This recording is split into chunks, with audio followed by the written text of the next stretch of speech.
मन।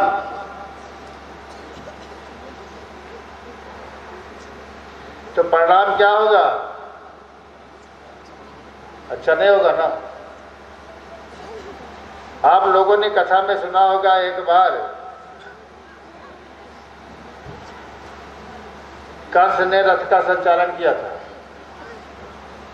सारथी बनके देवकी वसुदेव को लेकर चला था। तो परिणाम क्या हुआ?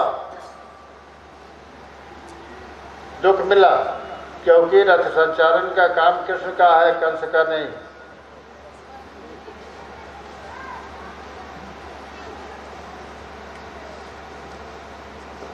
मन बुरा नहीं, इतना बुरा नहीं जितना आप जानते हो। सारे लोग मन को कोसते हैं, मन को गाली देते हैं। ऐसा नहीं है। आप यहाँ कैसे आए? कौन लाया? मन लाया। मन ने कहा सत्संग में चलना है तो आप आए हो। अगर मन कहता नहीं जाना तो आप नहीं आते। हजारों बहाने। मन चंचल है, ये कभी ठहरता नहीं। बुराइयों की तरफ भी जाता है, अच्छाइयों की तरफ भी जाता है। मन इस संसार में कुछ खोज रहा है, अपना रस ढूंढ रहा है, जो नहीं मिल रहा है, इधर उधर मुँह मार रहा है। जिस दिन मन को रस मिल जाता है, स्थिर हो जाता है। संत सदगुरु कहते हैं, नाम वाली धुन मन को सुनाओ, और कोई साधना नहीं करता। मन स्थिर हो जाएगा, आपका काम बन जाएगा। अब मन बहुत दिनों से हमारा साथी है। ये रूह उतर के नीचे के मंडल में आ गई, त्रिकुटी पे पहुंची, मन का साथ हो गया, इसलिए जीव संसारी हो गया। जैसे दो बच्चे मेले में भटक गए हो, छूट गए हो, एक दूसरे का हाथ पकड़ के घूम रहे हो, ऐसे मन भी बेचैन है इस संसार में, और रूह भी, जीव भी।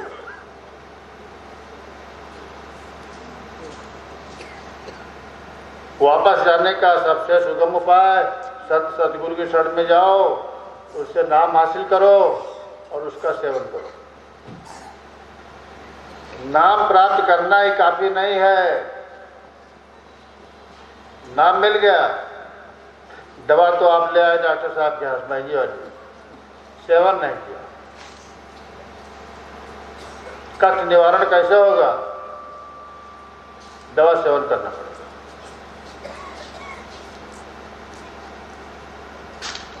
संत सदगुरु से नाम प्राप्त करो, उनके निर्देशन में जीवन यापन करो।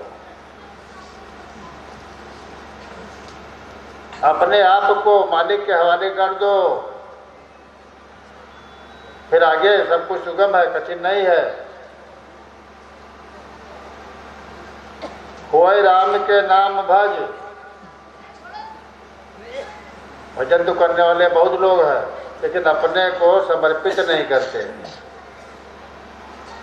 उस मालिक का, उस परमात्मा का होकर के नाम का सेवन करो। कोई पैसा नहीं लगता आपको। बड़े बड़े अनुष्ठान करा देंगे, उसमें बहुत खर्चा कर देंगे।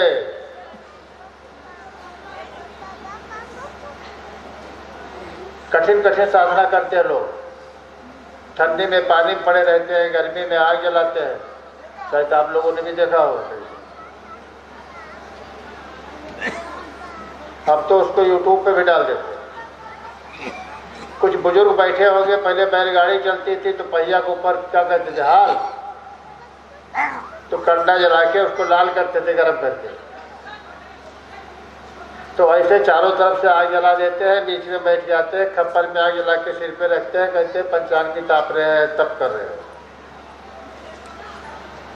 मैं कहता हूँ आपके अंदर जो 5 अग्नियां हैं, क्या जलाने के लिए कम है? काम, क्रोध, लोभ, मोह, अहंकार। क्या जीव को जलाने के लिए कम पड़ रही है कि बाहर से आग जलाना पड़ता है?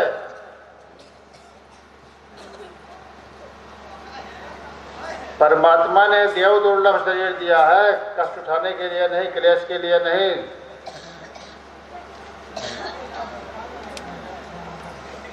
हठ योग से किसी का कल्याण नहीं होता। बड़ा सुगम रास्ता है, बड़ा सरल रास्ता है, ये प्रेम का रास्ता है।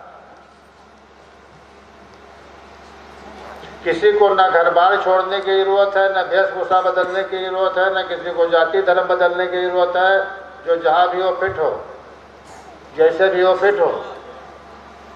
हम बुराइयों को छोड़ना पड़ेगा, जो इसके अनुकूल नहीं उन आदतों को छोड़ना पड़ेगा।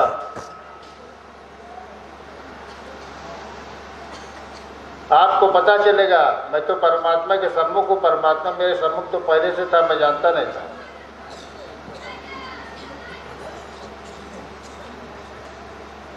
एक बार और बताना चाहूँगा, कुछ लोगों को लगता होगा बाबू ये नाम की बात करते हैं, सिमरन भजन पे जोर देते हैं, सब तो उस लोग की बात होगी, इधर कैसे काम चलेगा।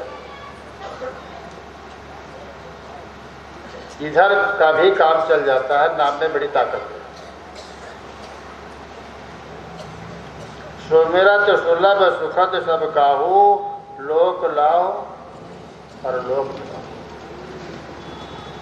प्रभु नाम का सिमरण करने सबके लिए सुखद है, सुख देने वाला है और सरल है। इस संसार में भी लाभदायक है और परलोक में भी निर्वासन है।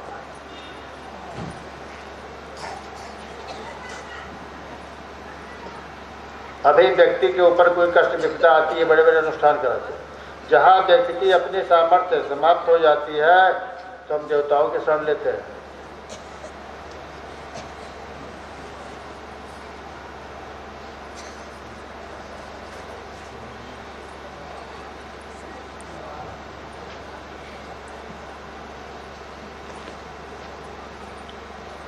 सारे विषय सुख भोग रहे, सारे विषय न दिव्य शरीर प्राप्त,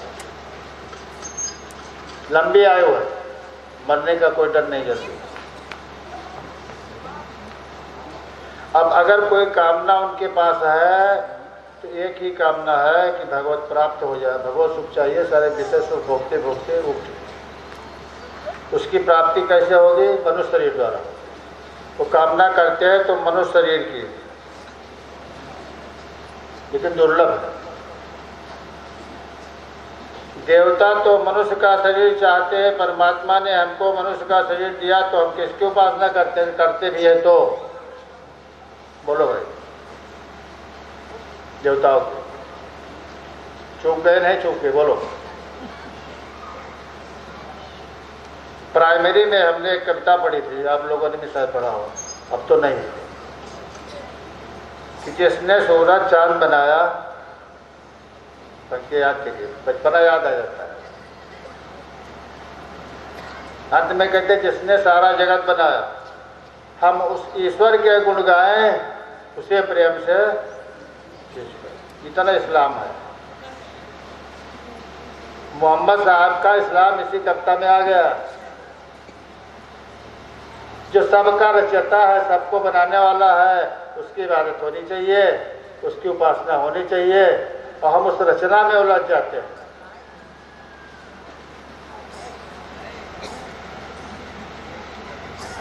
यही हमारी चूक हो जाती है। अच्छा, कुछ लोगों को भय लगता है अगर हम सब कुछ छोड़ छाड़ के ईश्वर की भजन करने लगे तो देवता नाराज हो जाए, कुछ अनिष्ट हो जाए, हमारा गड़बड़ हो जाएगा।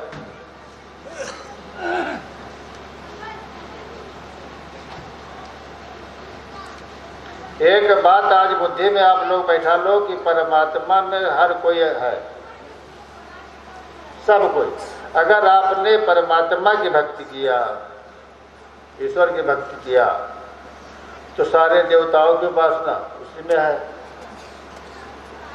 देव असुर यानी पूरी सृष्टि की उपासना उसी में, चर अचर जड़ चेतन सबकी पूजा उपासना हो गई। अगर आपने परमात्मा की भक्ति किया तो सबकी भक्ति उसी में आ गई। सब प्रसन्न, सब प्रसन्न।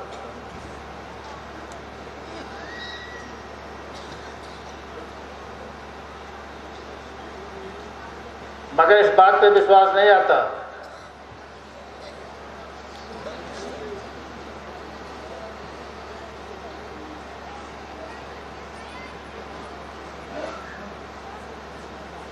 भगवान राम के सन्निकट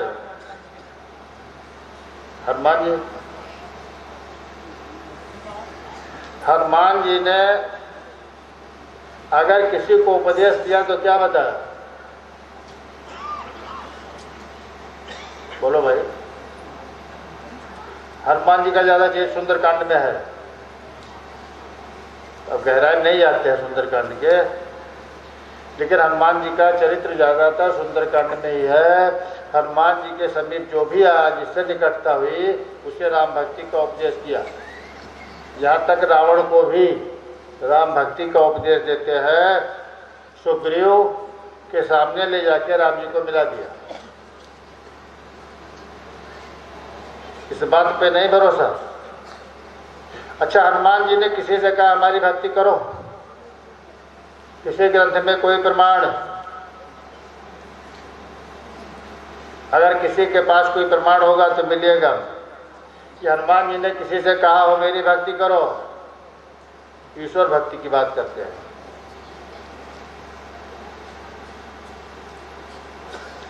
अगर राम की भक्ति करोगे, ईश्वर की भक्ति जो करते हैं हनुमान जी उसके बड़े भाई, उसी प्रकार संरक्षण करते हैं जैसे बड़ा भाई छोटे भाई को उंगली पकड़ के चलाता है। कहीं कीचड़ होगा तो गोदी में उठा के पार करा देता है, करता नहीं करता।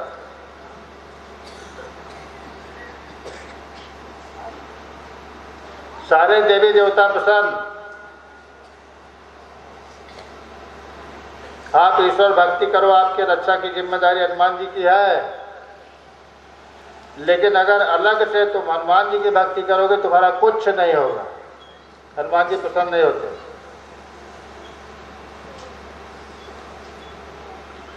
अगर प्रसन्न होंगे तो राम की भक्ति ही प्रदान कराएंगे।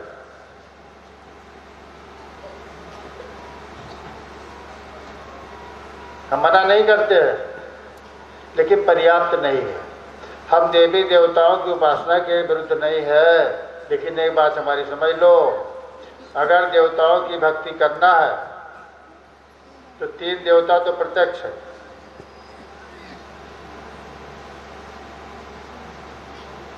कौन कौन? मातृ देव भव, पितृदेव भव, आचार्य देव भव।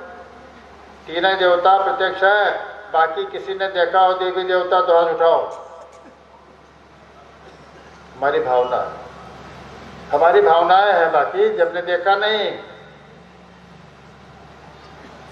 तो घर की मैया तो जाड़ों मरती है और पत्थर की मैया पे चुनरी चढ़ाते हैं। ये भक्ति का स्वरूप ठीक नहीं है। वहां लंबा चौड़ा स्तोत्र पढ़ते हैं, स्तुति करते हैं, माता ये सब बोले चाल नहीं है। 5 साल हुआ। वो जननी सच्ची है, पत्थर वाली की है, घर की मैया। ये भक्ति का स्वरूप ठीक नहीं है, न इसका परिणाम अच्छा है। प्रत्यक्ष देवता 3 ही है। जो भावना उस मूर्ति में करते हो, उस शक्ति का, पराम्बा का जो स्वरूप भावना करते हो, इसी में है, सीमा में। एक बात और सुन लो कि माता पिता का साथ नहीं लगता।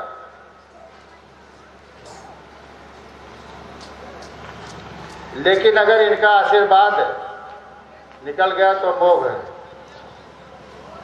माता पिता का आशीर्वाद अमोघ है, सांप तो नहीं लगता।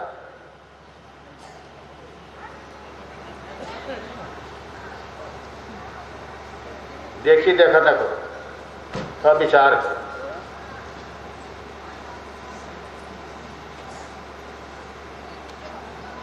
आप लोग सत्संग में आते हो तो कुछ ले जाओ। 3 काम करो। पहले ध्यान पूर्वक सुनो।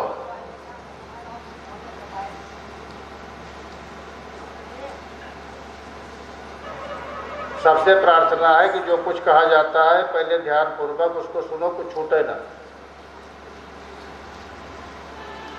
अपने साथ ले जाओ। अभी आप देखोगे कुछ ऐसे भी प्रेमी आए हैं कि अभी सब फूल लूटेंगे, नोचेंगे के फूल, चाहे चद्दर फट जाए, कहते प्रसाद है। जो बोला जा रहा है एक एक शब्द ये प्रसाद है, अपने अंतःकरण ये तो मुरझा जाएगा, फूल कल फेंक दोगे, बदबू आएगी, इससे सड़ जाएगा, उसको ले जाओ। और जब एकांत में बैठो तो उसका निवेदन करो, उस पर विचार करो। अगर हमारी बात अच्छी लगे, समझ में आवे, तो जीवन में उतारो।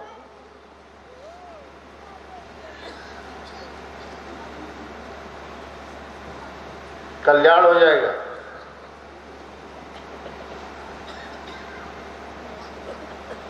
ना अच्छी लगे वो बात छोड़ दो, जो अच्छी लगे उतने पालन करो। कुछ पालन करोगे, कुछ जीवन में उतारोगे, उसका स्वाद मिलने लगेगा तो बहुत कुछ अच्छा लगने लगेगा। फिर धीरे धीरे आपको सब कुछ अच्छा लगने लगेगा। जैसे बुखार में कुछ भी नहीं अच्छा लगता,